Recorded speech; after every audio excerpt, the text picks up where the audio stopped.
Oh, and bandwagon wheel. Oh. I mean, this is the problem with actually getting involved in a team in any way. You do get disappointed, like, what the fuck is he doing?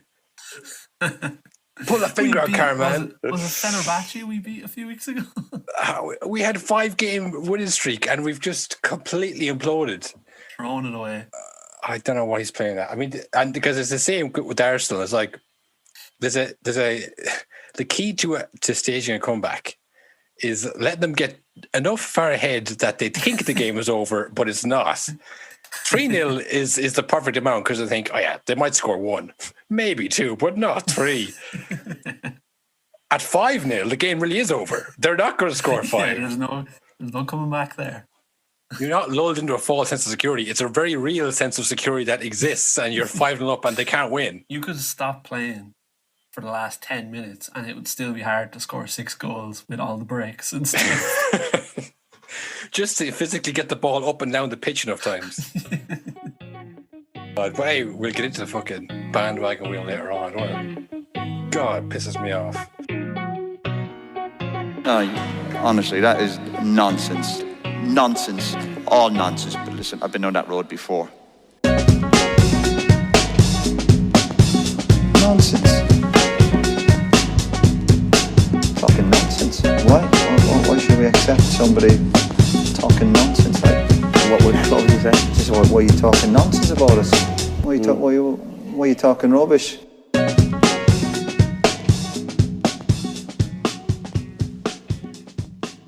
Hello, everybody, and welcome to a No Nonsense podcast with Cathal and Will. We're back again covering the excitement of the weekend. We had some FA Cup games, FA Cup quarterfinals, a lot of big names involved, and of course, Premier League. Because, like we said, even when it's not on, it's very much on every week. There's no escaping it. It doesn't matter what you do. You can run from it, but you can't hide from it. 200 Premier League fixtures. The Premier League is inevitable that we have to get these games. But this is why I think about, like, they started like a month later. Yeah, how is it still so backlogged? Where are all these games coming from? It's the same amount of games. Surely it just ends a bit later. Yeah, I mean, I thought you might have like maybe 2 weeks. That's like, I don't know. I really don't know how many games they missed or how many games they were planning to initially play in the first month. But it seems like for the last 3 months, it's just been games non-stop. I'd be fair, these weeks can be a bit grim, especially if the FA Cup games don't pan out to be good games. Yeah. And there's no Premier League, and then you're staring down the barrel of international games, thinking, "Oh my god." But is football actually good? Yeah, you start to question why I even watch this. But there was loads of games on, really good results. A few European hangovers. Definitely. Which, as I was watching that with the normal hangover, I did feel a bit jealous. to be in like a hostel, a crusty hostel somewhere in like Cologne. Yeah. Upside down a sleeping bag. Like a bat. Not knowing where you are. Yeah, and again, it's like it's the Europa League that we said before. It's a punishment for teams. Yeah, I think next year, say if Spurs and I don't know, Liverpool, Arsenal, if any of those teams like don't get Europa League, they're gonna have the best season ever. Don't have to go anywhere. They can just focus on the league. They're still in like 3 different tournaments that they can win. Yeah, it's honestly like, I mean, when it's Arsenal United, you think, oh, well, you can't really feel sorry for them. But like for any team, like it should be the Europa League should be played on the Tuesday to give lower teams more chance to recover. But instead, they have the least turnaround. And it's like, oh well, maybe you shouldn't have got above your station. Maybe yeah, maybe this is what happens if you try too hard. Hey, maybe you can't handle it. That's okay. Yeah, we'll see if we finish next year. See what happens then. Yeah. Good luck. You're playing Monday, Wednesday, and Sunday. Yeah. Why don't you leave Europe to the big boys, all right? Let's not try and change the running order of this thing here. We got a big 6. We don't want any more than that. The big 6 is full. You're that West Ham. Yeah. Like, that's the thing. If West Ham go with the Champions League, you know, they could have a good run in the group stages. They get kind of West Ham out there. People see West Ham as a Champions League team. They might get knocked out in the last 16. That'd be a great result for them. It doesn't drag on much longer. They go to Europa League. They're well in it because because they beat the teams they're in. They get this stage of season. Like, I suppose the ironic thing is that it was United losing to Leicester, who is usually the opposite, where Leicester are totally overstretched. But because Leicester got knocked out ages ago, now they're being rewarded. Had a week off, yeah. They had a full week off in United. I was looking, Leicester had played 2 games in the last, I think it's 2 weeks or maybe 1 week. And United had played 4.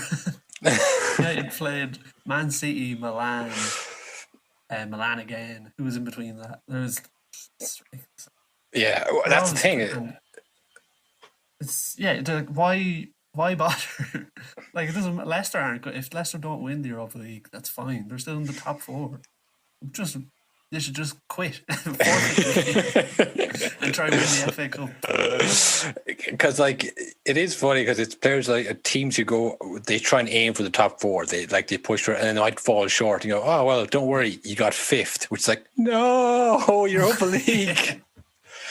And then it's, we have to win the Europa League or else we won't get Champions League. But when you're already in the top 4, it's like, who gives a shit? Like, if you get knocked out, you're like, oh well. Well, let's get into it. Let's get into the Premier League games. The one we're alluding to, the first European hangover, the first boys crying into their croissants and cafe au laits. The Arsenal boys who... like we said, had a very poor performance against Olympiacos, nearly blew it in classic Arsenal fashion, managed to hang on. They then played West Ham, and this one, it looked grim. It looked like a certain defeat at one stage. This looked like there's always one every year, it seems, for Arsenal, where they just get utterly humiliated by somebody. Yeah, this felt like a 5-1, maybe 6-2 type defeat on the cards. I mean, technically, West Ham did score 5 goals in that game. 5 goals. 2 own goals is mad. Yeah. I should say West Ham players scored 5 goals, 2 own goals, and 3 for them. They went 3-0 down. The game was over, really, and that's where Arsenal wanted them to think. It was an Arteta masterclass. Yeah, they got them where they wanted them. They got them 3-0 up. And you know what? I was watching it, and Jesse Lingard, the best goal he scored. He's on a great run. Right. That was an unbelievable goal, to be fair to him. The little flick up. Jay Lings is on the half volley. Surely he's like the player of the month in the Premier League. Oh, he must be. And I was all ready to fucking... Because he got called up for England there, I thought, dear fucking Jesus. Like, 4 goals. He scored 4 goals. He got 2 against Villa, and one of them was a goal that he missed his own penalty and got the rebound. So that doesn't fucking count. That's all it takes for my night there to get called up. I was like, this is ridiculous. And then, he smashed in that goal. I was like, oh, well, actually, maybe. Pretty good. Yeah, he scored some good goals. Like, you know what you get with Jay Lingard? He'll run hard. He will... he'll dance hard. He'll dance when he scores, and he'll document the entire tournament on TikTok. That's what you get for him. And that actually sounds pretty good, to be fair. That's not a bad trade-off. I mean, you got goals, you got marketing, you got hard work. I mean, a lot of players offer a lot less. Yeah.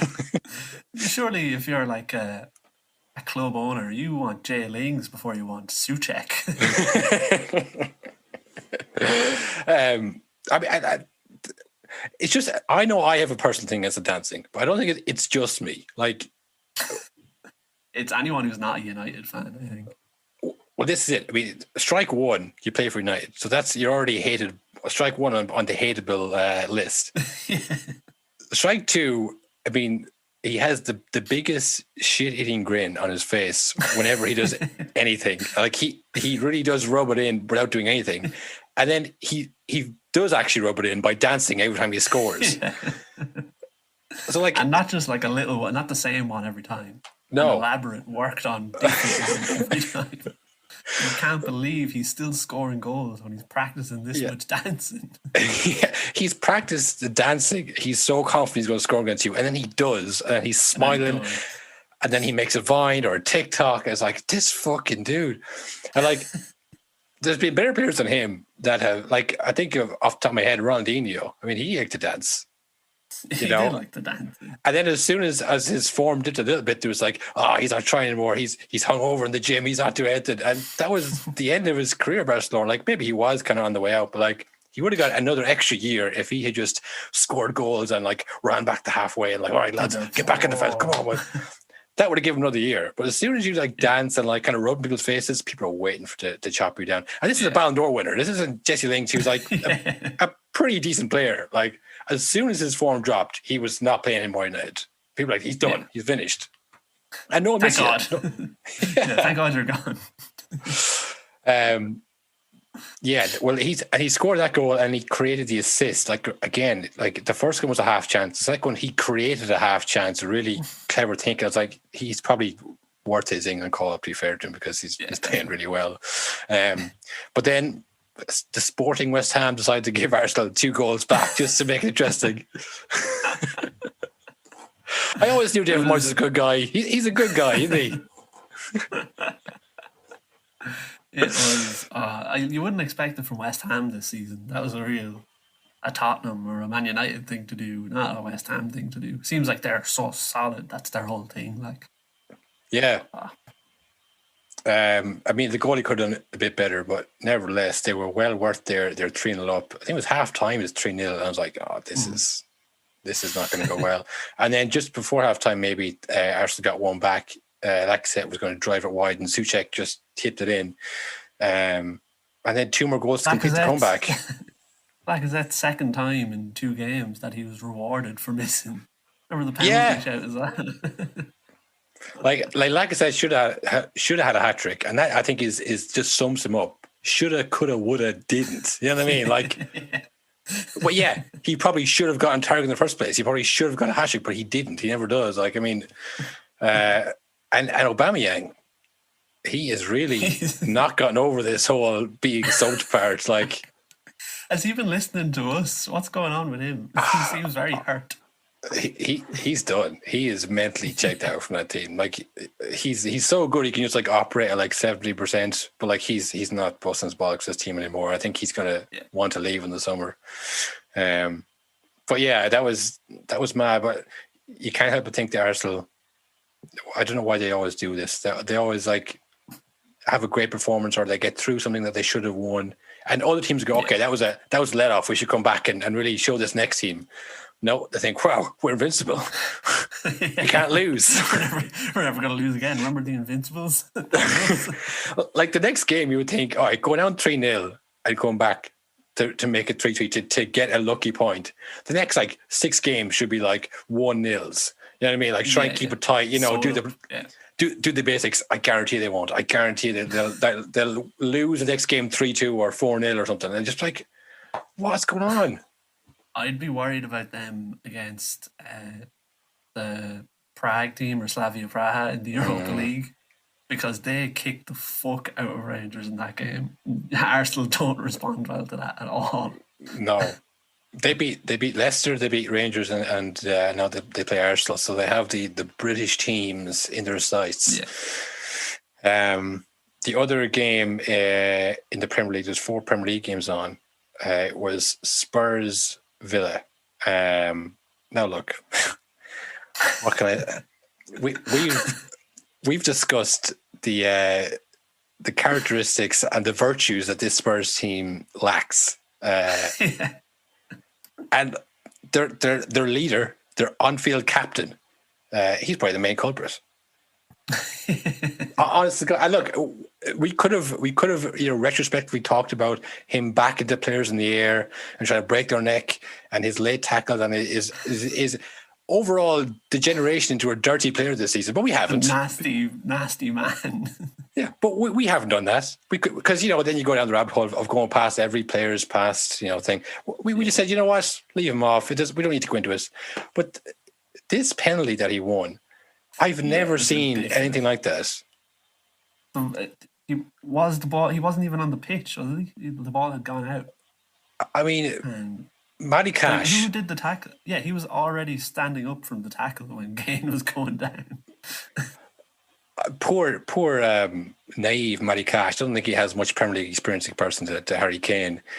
He saw the ball going down the line. He thought, I know what's going to happen here. He's going to cross this ball in. And in anticipation, he goes to slide in to block the cross. Nothing wrong with that. Nothing illegal about that. Harry Kane was too sly for him.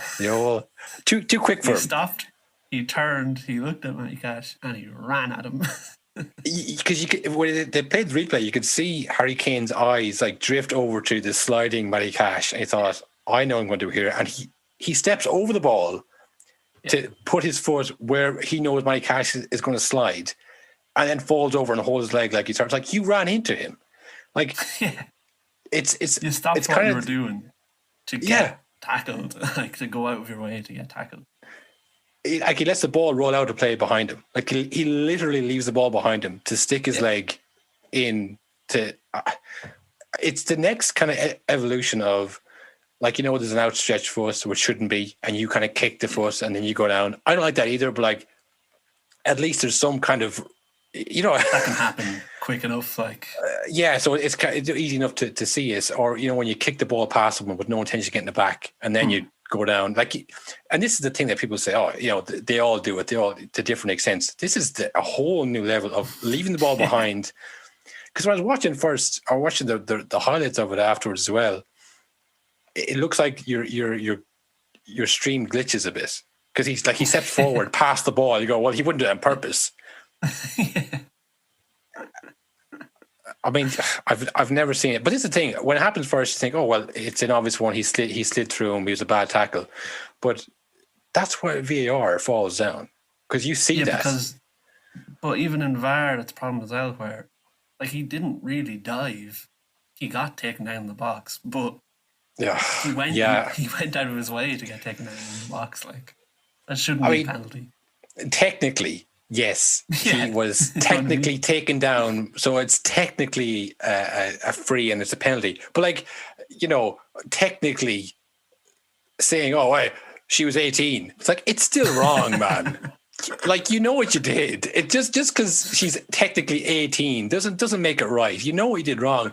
VAR should look at that and say, well, he clearly wasn't taken out. He got that contact. It doesn't make it right just because it's just within the realms of the rules. Like, I don't know. That's where VAR should be able to say, "Come on, that's not free."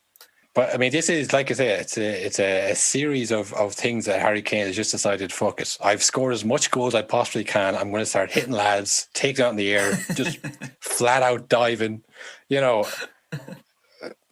And look, they got the win. They beat Aston Villa 2-0. I don't think they're going to get top four, and they don't deserve it, in my opinion. Cowards. A lot of young lads played in that team as well. Like, Dyer didn't start, Bale didn't start. I think after the Europa thing, Jose did a few wholesale changes, and it's like, I'm sick of you.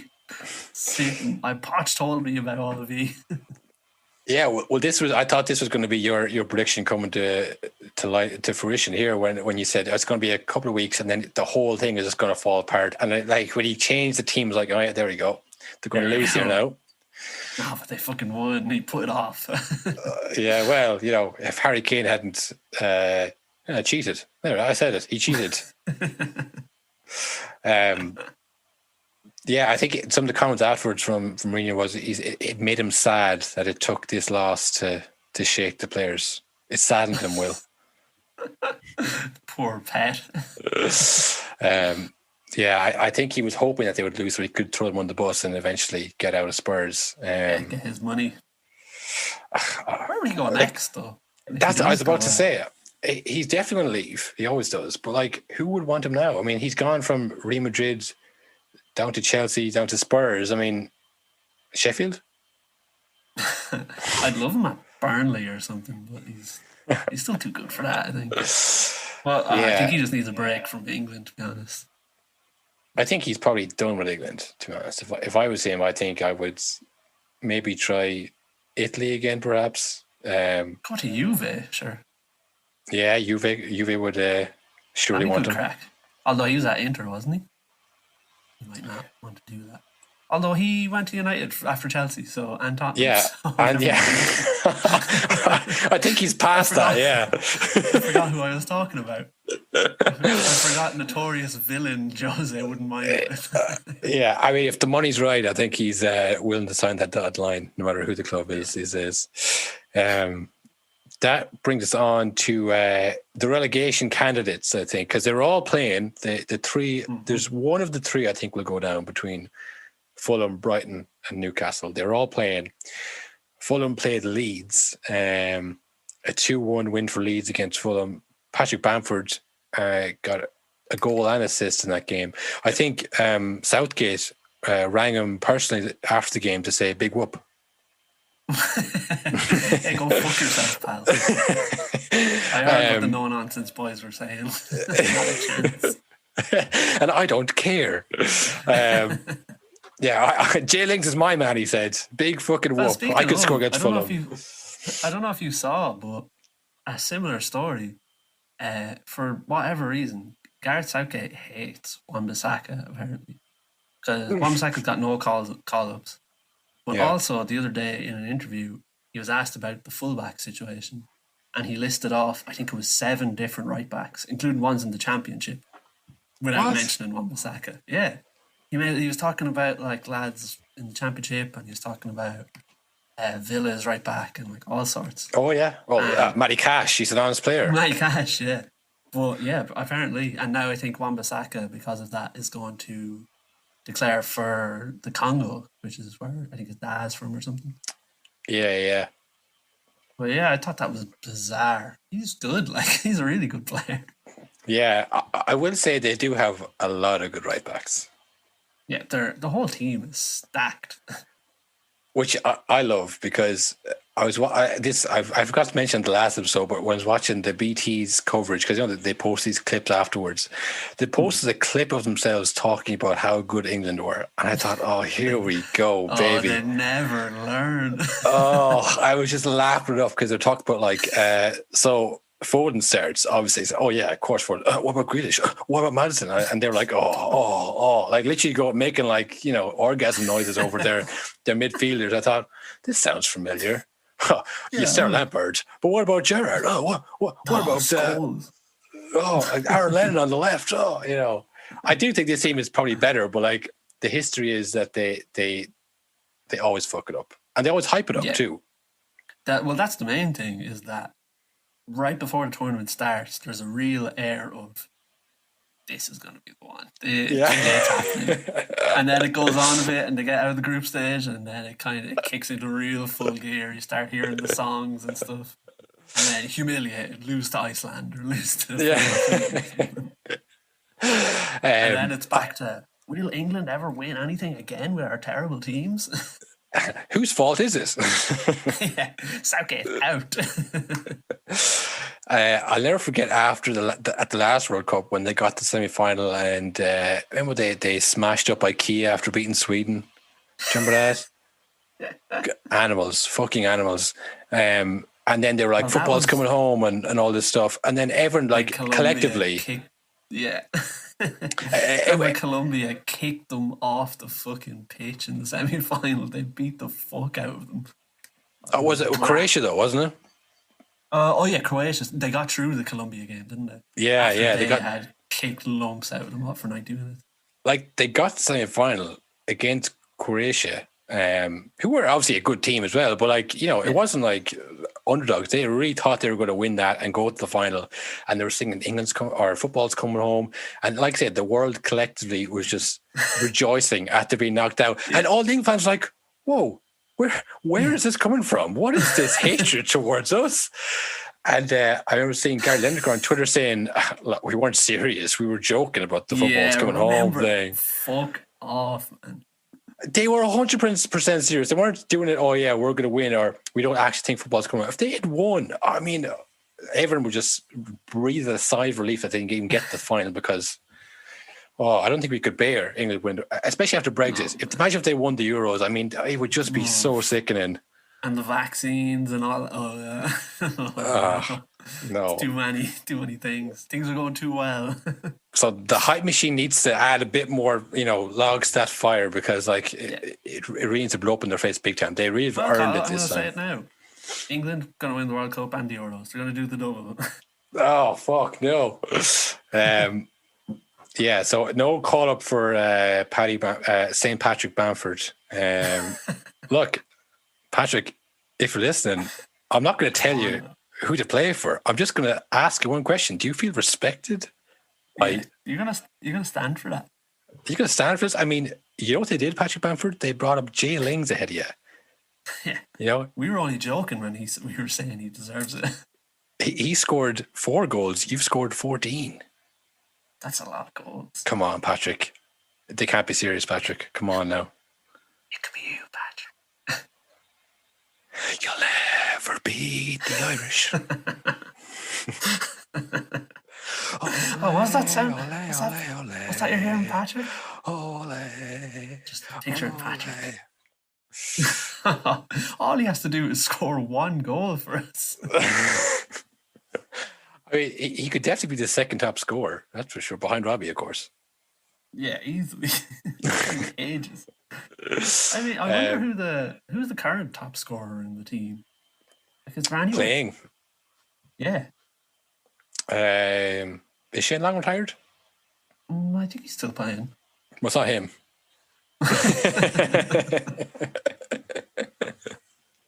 It might be. Oh fuck! I think McGee's gotten a few actually in his time. Yeah. Has he? They all just meld together, don't they? Yeah. We have a load of injuries for the Irish game coming up. I don't know who we even have fit. I think Troy Parrott is injured. The great Troy Parrott. Adam Ida is injured as well. All of our young hopes. Jack Byrne, Nord, they're gone. Yeah. So not looking forward to that, to be honest. But sorry, where were we? We with Leeds Fulham. Leeds and Fulham. Yeah. Leeds Fulham 2-1 to Leeds. Bad news for Fulham. They needed to really put the pressure on Newcastle, who thankfully for them were terrible and still are terrible. And they lost 3-0 to the team that can't score goals, Brighton. Yeah, that's no good. And 3 savage goals. Like, they look like Man City out there. That's how bad Newcastle were. Danny Welbeck scored a screamer from outside the box. I mean, it was ridiculous. Oh, they're so doomed, aren't they? There's no way they're staying up. And there's no way Steve Bruce is keeping that job. I mean, dear God, they look like a. This is, when you say like why they sack Wilder from Sheffield. This is when you sack the manager, when the team has just completely died and they're not playing for the manager. Like, that's what they look like. I guess they all think he's a coward now of some description. That was a really damning exchange. He did not get the better of that, did he? No. The only news that came out from that was a man called Steve Bruce a coward, and people were like, well, maybe. Well, did he do anything? Did he kick him to the under-21s? Did he say, right, well, we don't need you? Sounds like it's something a coward would have done. Yeah. If the boot fits. It seems like it's building to that big Fulham Newcastle game with fans on the last day of the season, hopefully. That would be unreal. Yeah, it's just the one proper big game with fans. That'd do for the season. That's going to feel like something out of a movie after this. Yeah, well, especially with Brighton winning, because like I say, it was a real 6-pointer. So they pull ahead of Newcastle and Fulham, and it's starting to look. Now again, I think they're 6 points clear of Fulham and 4 clear of Newcastle. So it's not like in the utter clear, but it looks like it could be shaped up to that last day, Newcastle versus Fulham, the relegation final. Oh, yes. So that was the relegation games. The other game, they're the only 4 Premier League games that were on. Everyone else got a break, unless they're playing in the FA Cup, which is also on the weekend. Another one of these derbies that it makes more sense than the Crystal Palace Brighton derby. Yeah. The Southampton Bournemouth derby. I mean, I don't know how many times they've been actually in the same league in the last 20 years, but this one definitely fell in the favour of Southampton, 3-0. Nathan Redmond with all 3 goals for Southampton against Bournemouth. Remember him? He comes and goes. Well, I saw, they do these things. I think it was the BBC who did it. It was 5 years ago, predicting the England team for the Euros. And they had Nathan Redmond on the left wing. Which, it makes sense. When he was at Norwich, he looked decent. It was like, if he keeps progressing, he's only 21. By the time the Euro comes around, he'll be in his peak. I mean, he's playing for that playing spot. Well, look, if I'm him, I'm thinking, listen, Jay Ling's on the plane. What's he done that I haven't done? Well, remember that video me and you watched before? Oh, no. Of Nathan Redmond predicting his FIFA ratings with EA Sports, and they asked him each one, and they went individually like pace, and he'd say 82, and they're like 74. Like each one of them he got way off, way under, and he looked so sad.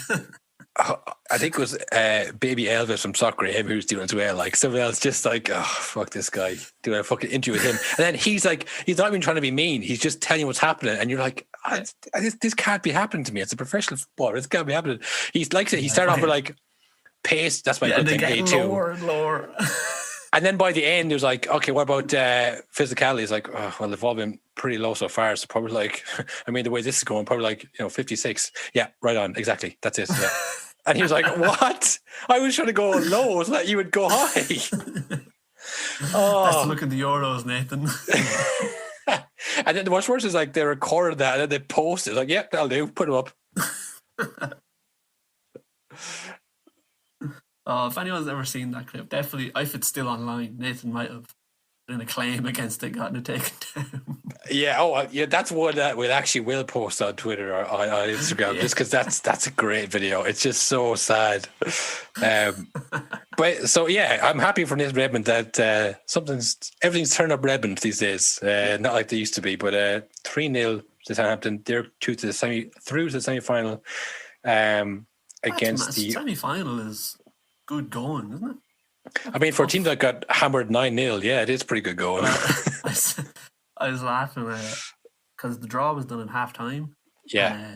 During the Leicester United game, and it came up, and the commentator said, potential bad news for Southampton here, as they have a choice between the two teams who beat them 9-0 in the last.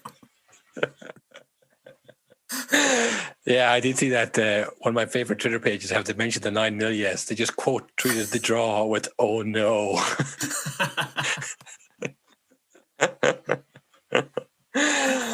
Oh, it was just you couldn't write it. But the team they do face, the other side was obviously Leicester versus Man United. If you're following the 9-0 beatings in the Premier League, you'll know it's Leicester versus Man United.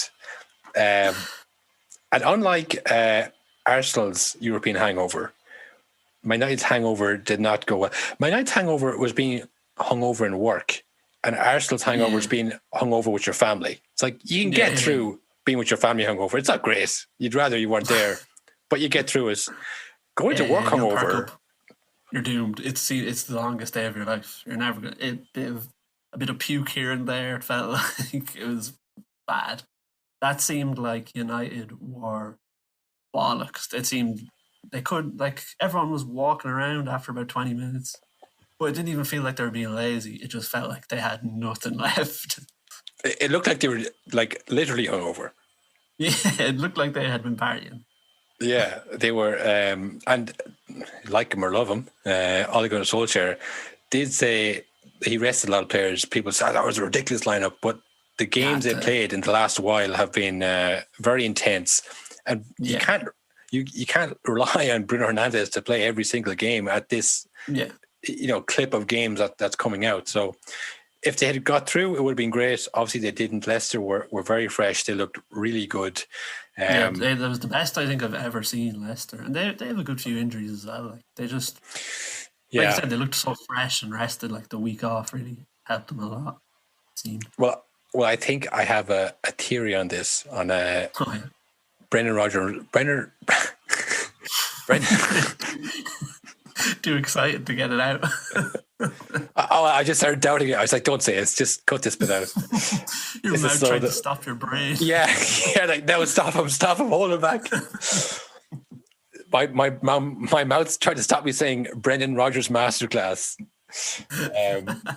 Look, folks, I've been spending a lot of time indoors thinking about a lot of different things, and this is the kind of stuff that I come up with these days. But we've mentioned a couple of times on this show the quadruple. Right? The City are not going to win them all.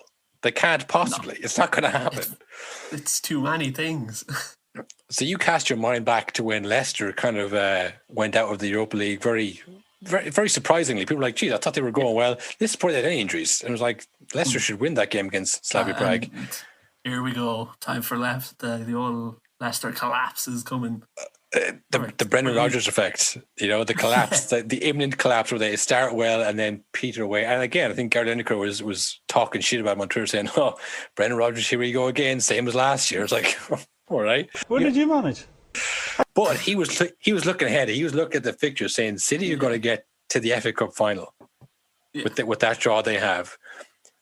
If we go out the Europa League now, we'll be fresh for the semi-final. We'll get to the final. We'll play Man City. That's the one they'll lose. They might win the Champions League. They'll definitely win the league. They'll probably win the League Cup too, but they won't win the FA Cup. That'll be ours. They'll win the FA Cup. That's the one. He's 6 moves ahead. Leicester winning the FA Cup would be great, I think, because they deserve something over the last few years. Like, it'd be a shame if it's just remember that time they won the league and then they're always kind of around but never do anything ever again. Like, you don't want that. Yeah, like they deserve to be rewarded, definitely. This is what I was saying about Atletico the other day. That they won the league that time against all odds, and they had that kind of underdog team. But they kept some key players. Like, they lost one or two obviously as well. They lost Costa and Felipe Luis, but keeping the centre mid, that's the key. Everyone wants a world class centre mid, and Tielemans and Ndidi for them. Unbelievable. They could play for literally any team. Like, I think they'd start for anyone. That's the thing. I mean, if they could keep them, they would be competitive for the next while, because that's like, United could do it, City could do it, replacing Fernandinho after this year. Definitely. Like, everyone wants those players. If they could keep on them, like everyone else, like strikers come and go, like left backs, wingers, they'll come and go. A world class midfielder, and Tielemans was so good the other day. I mean, Ndidi as well. He was everywhere. Like, the two of them are just such a good duo. Like, you'd like, say, if they don't win the FA Cup, even if they do, to be honest, it doesn't make much odds. I could see them coming in, like, because the big teams now, there isn't the same money that's around. Like, that's who they're going to be targeting. They might have one big transfer in them. I'd say Leicester will do well to hold on to both. If they want to warn them, they'd be delighted, I think. I think they're really set up well business-wise. Like, I think forcing United to pay 80 million for Harry Maguire probably made a few clubs think, I'm not fucking bothered dealing with them. Like, that. How much is Ndidi going to cost then? Like, so I think they're set up well to deal with that. And especially if they get top four, then it's less of a reason to leave. It's like, well, what are you going to get at other clubs that you're not getting here now? Did you watch the Leicester United game? Yeah, I did. What did you think of United's it seemed like they hadn't an answer for anything. And Fred had the worst game I think I've ever seen a United player have. Lord. Fred is limited. Like, he tries hard, which is a weird kind of metric for United players to, like, well, at least he tries hard. It's like, that should surely not be the... But it's so frustrating with Fred, because he'll have games like the Man City game. He was savage. Like, he's so good one week. He's so good most weeks. He always has a stinker, and you never know. It always seems to pop up right when you're like, this game really mattered. We could have used this stinker against, like, I don't know, Sheffield or something. Well, did McTominay start? I think it was Matic who started in place, wasn't it? Yeah, it was Matic and Fred together, which that's two lads just waiting and letting everyone else do all the work. Like. Yeah, like McTominay is part, like they're a duo, to be fair, McTominay and Matic. Or not, sorry, McTominay and Fred, and they together they create a passable Premier League midfield. And they rested him, they rested Bruno Hernandez in the middle. So with Ndidi Yeah. But the midfield was so good for Leicester. I think they probably needed every, not They tired. needed full whack 11. Yeah, they couldn't they had to rotate, but they couldn't afford to really. Yeah, because to be fair, Leicester, they're third. You know what I mean? They're not these kind of up and coming team. Like, they are a good team, so they really need to be at full whack to beat them in the semi-final. And that Milan game the other night as well was a particularly, like we were saying it. Yeah, that was a fucking hard game. Like, it felt like they were under so much pressure the whole game and constantly had to be so focused. So they're just bollocks to look like to earn that game. Yeah. So they play Leicester play Southampton in the semi-final. You'd have to fancy Leicester, surely. I mean, let's hope it's not another 9-0. On a psychological level alone, surely Leicester have the upper hand here. Yeah, they just have to show up, and Southampton will probably, like, if Leicester score 5 minutes in, it's over. And another player actually who we mentioned before, Iheanacho, continues his good form. He was excellent, so good. He really coming into his own now, and like, that's perfect timing for Leicester with Vardy starting to wind down a bit. I don't think Vardy's scored much the last few months, so that's now. Yeah, you don't need to go desperately search for who's going to replace the goals if Iheanacho keeps it up. That saves so much money. Like a new signing for them, I'd say, at this season. So yeah, the other side of the draw then, it was Chelsea versus Sheffield. That was unlucky for Sheffield. That was like watching Sheffield last year. Yeah, because last year they played every game like it was a semi-final, like it was knockout. Yeah. Chelsea got the first goal. It was an own goal. It was kind of a speculative ball in from Chilwell, just kind of lashed in the box and went in the goal. That was very unlucky. But then Sheffield were on top, and the Irishman McGoldrick had his chance. 6 yards out, 5 yards out. Oh man, that seems to happen to him quite a bit. Yeah, but that has been their problem all season. They can't score goals. They can't finish. They press well. They create chances, but they had Chelsea on the ropes. It was 2-0 in the end to Chelsea, but Chelsea got a breakaway at the end. Ziyech got the goal. It's one of those where it's 2-0, but really it's 1-0. It's like, it could have been 1-1. It could have been extra time. Could have gone to penalties. I guess for Sheffield fans, they'll be thinking, "Where's that team all season?" But maybe it's just the energy. It's hard to get up for every single game. But like, that is literally how they played last year. They put teams under pressure. That, like we're saying again about the home crowd giving you that energy as well. Without that, it's hard to keep that going. I think as well, because remember they were really unlucky for the first like month or two in the Prem, and they were playing well but still losing. Once they probably went so far behind everyone, I'd imagine in the league the players were like, "Oh, fuck this! What does it matter? Like, we're going down. We're not going to turn this around." Whereas like the cup semi-final, you just have to get through. It's one game. That's all that matters. And if Man City are clear at the top of the league, they don't have to worry about it. Sheffield are clear at the bottom. They don't have to worry about that either. So they can go as hard as they want in the FA Cup and say, "Hey, well, we might win, might lose." I think they probably would have lost the next game, which was against Man City, who beat... Isn't that what happened to Wigan? Didn't they go down the year they won the FA Cup? I think so. I think it was one of those. Birmingham, perhaps? One of those teams did a few years ago. Well, probably a good few years ago now. It's very rare that it's the team that's dead bottom, because they're usually not any good. Yeah. But Sheffield are decent. It's just they had a really bad season and things didn't go their way. And the other side then was Man City versus Everton. 2-0. Scoreline doesn't really reflect a dominant performance by Man City. It was close in the end. I think Gundogan got the goal. Did you see those goals? I think I did. I think I've forgotten them. It was Laporte made like a surging run. 1-2 to De Bruyne, and then off the crossbar, and then Gundogan just headed it home. Yeah, that was 84th minute. Still, game's not gone then, because you could get an equaliser and Everton had been playing well. Then they just brought some bench players, Mahrez and De Bruyne, and the B team. Bring on they started the B team. That's the thing. They started their cup team of Gundogan, Jesus, Sterling. And then brought on the likes of Mahrez and De Bruyne to steal the game. De Bruyne with another savage goal was left. Oh, man. He's so good. I think He's sneakily player of the year, perhaps. Yeah, but he was injured for a bit, wasn't he? He was out for like a month or so. But Injured at the start, yeah.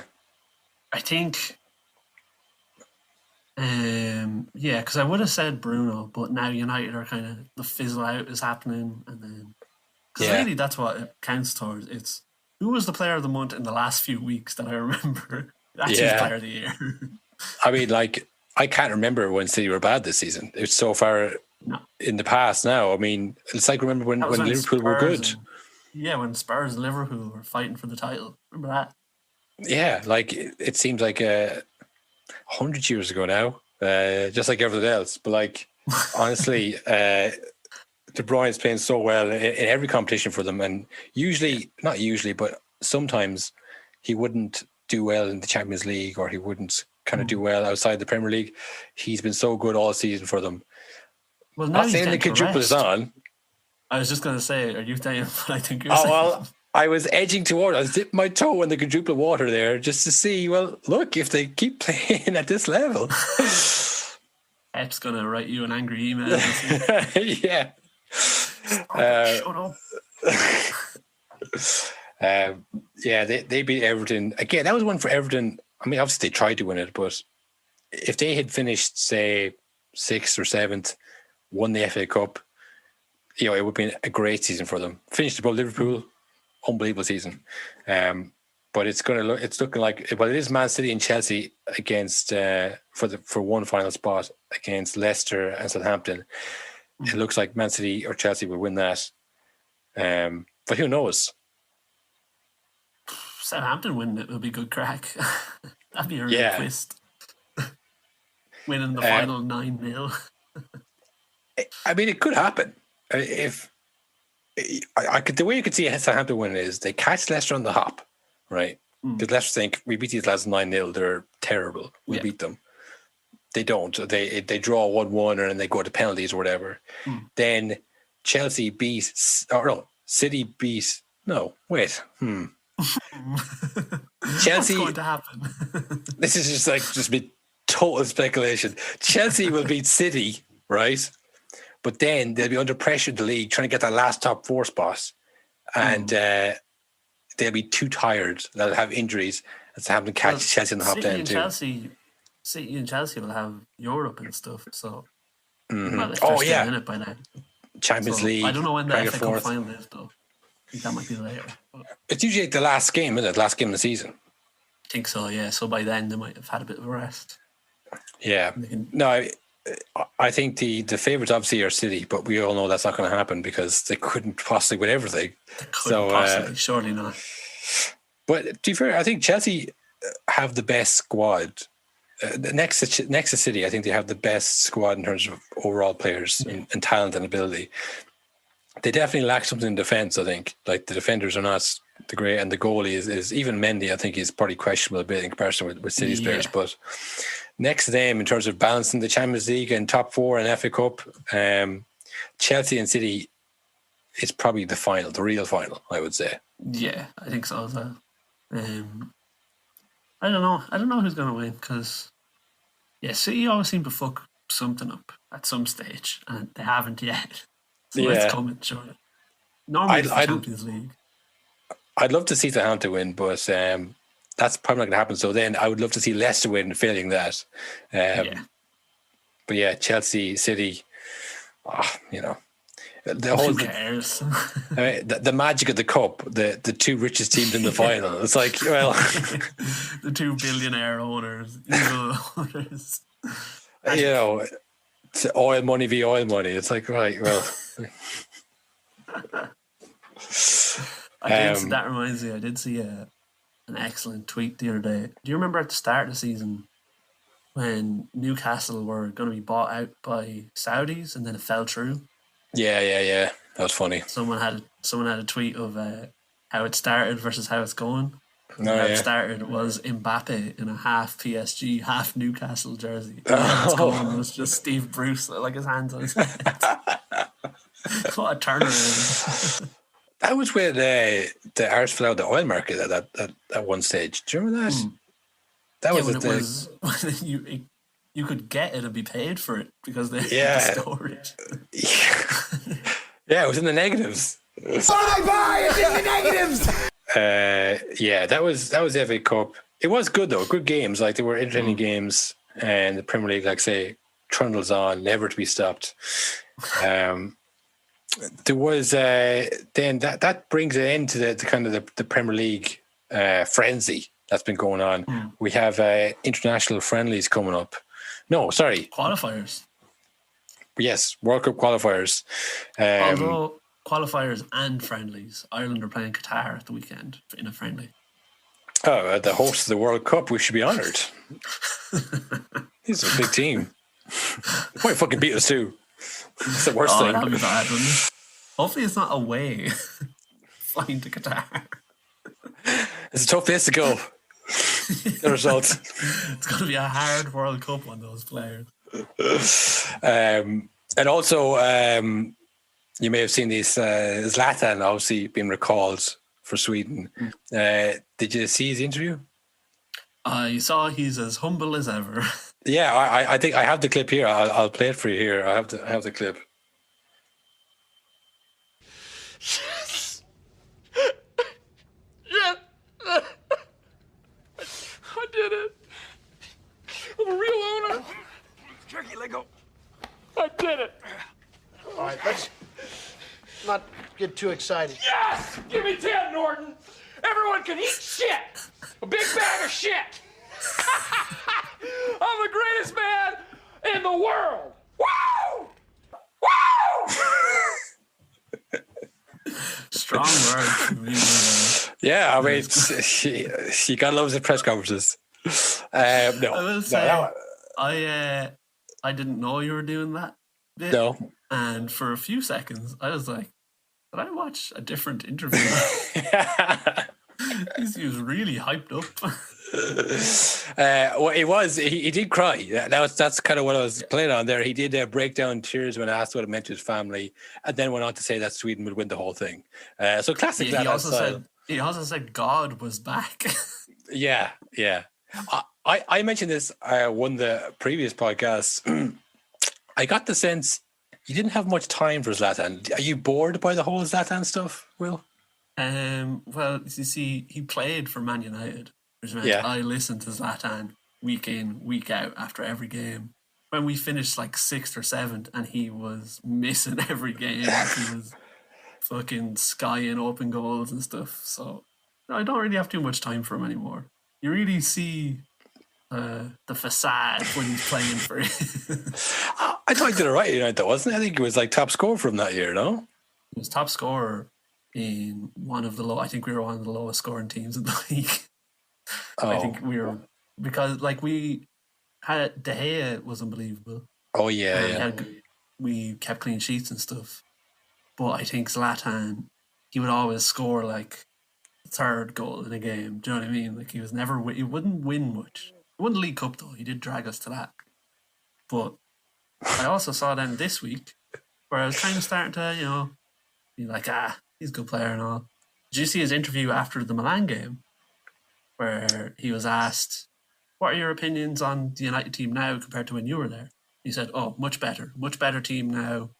Everything about it better, well run, better players, but didn't win trophies. When I was there, I won trophies. So that's the difference. That's true, Will. I was fuming. Well, look, I mean, that's what Jose would say too. He said, "You wanted trophies? I got you trophies. I got you the second. Yeah. My greatest ever achievement." I hope Ollie could finish the second at some point, just to wipe that out of that. Look what I could only possibly do after spending. He spent like 500 million quid. I did get that. I mean, I know a lot of people are kind of sick of the Zlatan stuff because it's the same shtick all the time. It's that I'm really, really good, and I mean, to be fair, to a certain extent, he does back it up. But he scored goals everywhere he's gone. But he does like selectively just forget that Ronaldo and Messi have been going the entire time that he's been going. Yeah, Lewandowski as well. You never hear him say God is back. No. But it's a nice story. If they didn't exist, he probably would be the best player. So Yeah, wouldn't that be nice? if you look at it that way, Will, he's right. And I will say, before we dive into this awful story, someone was listening to last week's podcast and told me they hadn't a clue what we were talking about at the end. Well, I'm glad you stopped me, Will, because I was about to go on a tangent there. Yeah, well, I mean, look, I was thinking about this. We should get some team music for this, just to kind of split up, because I do kind of, it's in my head the entire episode. I'm waiting to just let me loose, explode, and I go into it. I don't give an explanation. We might get some team music for it, but we'll see about that. What I'm talking about, folks, for anyone who's new, if you don't know now, you know, it's Bandwagon Wheel. It's a segment, our only segment, actually, really. Our only segment that we don't even explain it sometimes, most times. It comes from when myself and a friend of ours were in college, and we met somebody who was a Barcelona supporter, and we thought that was the maddest thing in the world, because you can't be a supporter of a team that's not in England. But actually you can, and we're setting out to prove that this year by picking a random team from a random country. This year the country was Turkey. We spun a wheel and we landed on Goztepe, a plucky Turkish side, sitting about mid-table in Turkish league, and we've got invested in them over the last number of weeks.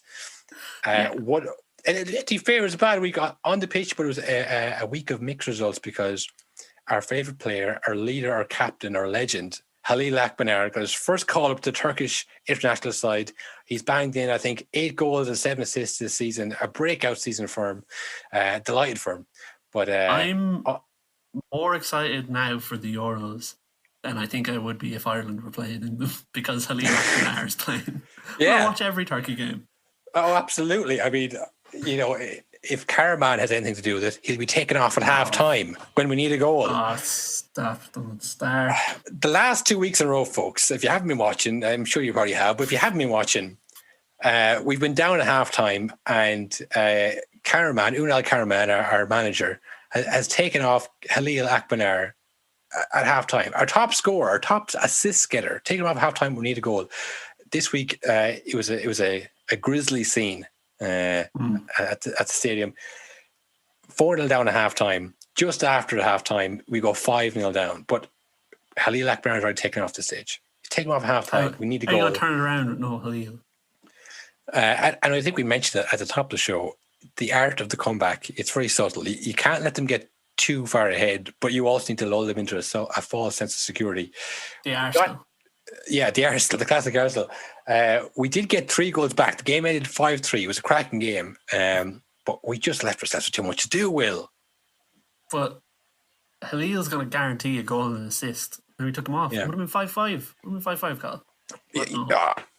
Well, you never know. If we had him, like, what do I always say, Will? His best position is on the pitch.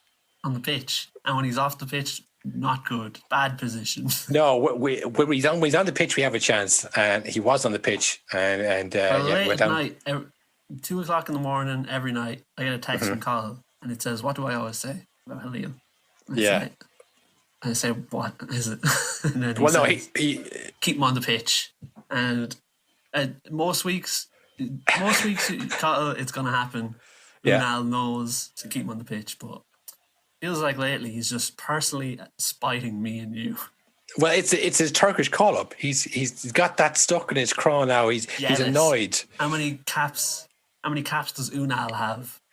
None, I bet. Well, I don't know. I honestly don't know what his playing career is like. But at the start of the second half of the season, Karaman came again. For anyone who doesn't know, of course you know, but in case you don't know, Unal Karaman came in. We were languishing towards the bottom, maybe slipping into relegation battle, which is not. Hey, that is not what we want. We know what that's like, right? We know what that's like. We're the only club famously to suffer back to back relegations. But look at us now. That's 4 consecutive relegation for anyone who's counting at home. So we know what that's like. We do not want to go there again. And look, I give Karaman his dues, all right?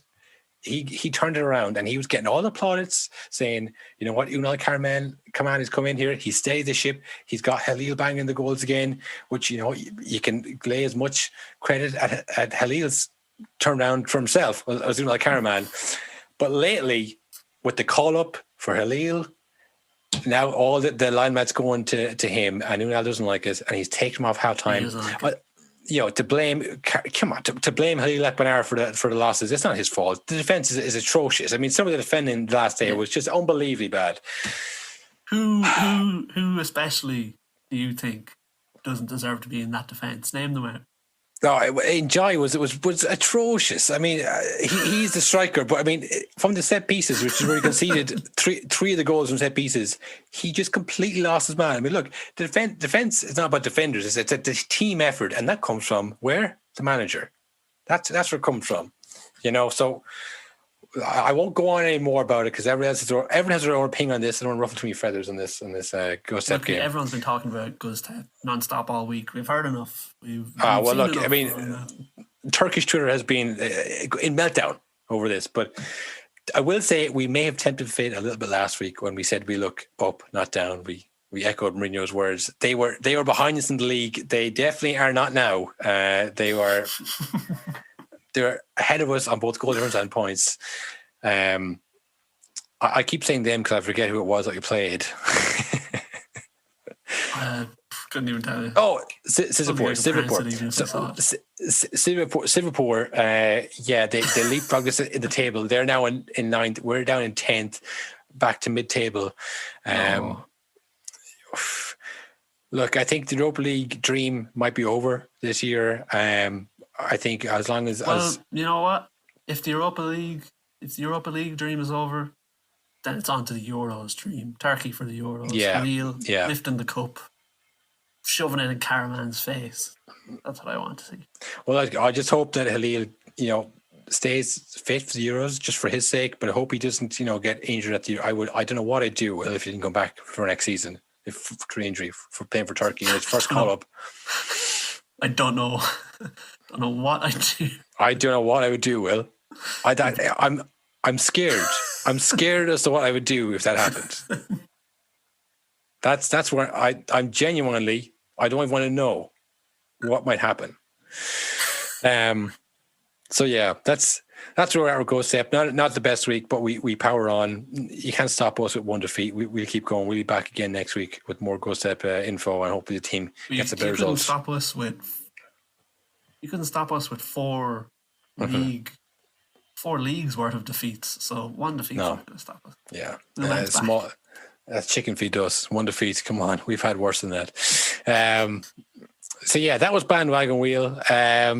That was, I think, all the news really. There wasn't much else going on. Anything else to add? Will any shout outs? Any threats to make? No. Threats. I mean, be vague. I mean, you don't want to implicate yourself. You know. Yeah, of course. You know. Well, I mean, you know. We should let the people know about the soch, where they can follow us if they have any threats. Yeah, if you want to send us any thinly veiled racial abuse on Instagram or Twitter. Twitter is no nonsense pod and Instagram is no_nonsense_pod. Follow us on there, give us a follow. And yeah, if you're enjoying the show, let us know. That's about it, Will. I think I had nothing else to add. That's it. Yeah. Yeah. Well, we will. So that's that. Godspeed. Peace. No, honestly, that is nonsense. Nonsense. All nonsense. But listen, I've been on that road before. Nonsense. Fucking nonsense. Why should we accept somebody talking nonsense? Like, what would you say? Just why are you talking nonsense about us? Why are you talking rubbish?